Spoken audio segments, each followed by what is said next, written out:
Iran ও ইসরায়েলের মধ্যে চলমান সংঘর্ষ এখন ভয়ঙ্কর রূপ নিচ্ছে। সম্প্রতি যুক্তরাষ্ট্র সরাসরি ইরানের 3টি পারমাণবিক স্থাপনায় বিমান হামলা চালিয়েছে।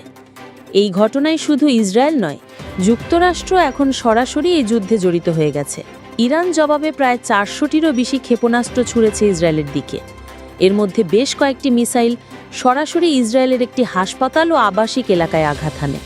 এতে আহত হয়েছে বহু মানুষ এবং ইসরায়েল বলছে এটি একটি যুদ্ধ ঘোষণা। এখন প্রশ্ন হচ্ছে, এই যুদ্ধ কি তৃতীয় বিশ্বযুদ্ধে পরিণত হতে পারে? বিশ্লেষকদের মতে হ্যাঁ, এর সম্ভাবনা রয়েছে, কারণ ইতিমধ্যেই এতে যুক্তরাষ্ট্র সক্রিয়ভাবে জড়িয়েছে। যদি ইরানের পাশে রাশিয়া বা চীন দাঁড়ায়, কিংবা যদি যুদ্ধ লেবানন, সিরিয়া ও ইয়েমেন পর্যন্ত ছড়িয়ে পড়ে, তাহলে এটি সহজেই বৃহৎ একটি আন্তর্জাতিক যুদ্ধে পরিণত হতে পারে। ইরানের প্রক্সি বাহিনী যেমন হেজবুল্লাহ বা হুতি গোষ্ঠী ইতোমধ্যে যুদ্ধের হুমকি দিচ্ছে। অন্যদিকে এখনও যুদ্ধ পুরোপুরি নিয়ন্ত্রণের বাইরে যায়নি। যুক্তরাষ্ট্র জানিয়েছে তাদের হামলা ছিল সীমিত এবং কেবল পারমাণবিক হুমকি ঠেকানোর উদ্দেশ্যে।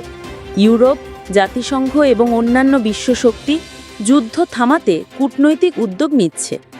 বিশ্বব্যাপী অর্থনৈতিক সংকট ও জ্বালানি সমস্যা মাথায় রেখে বড় বড় দেশগুলো চাইছে না এই যুদ্ধ আরও ছড়িয়ে পড়ুক।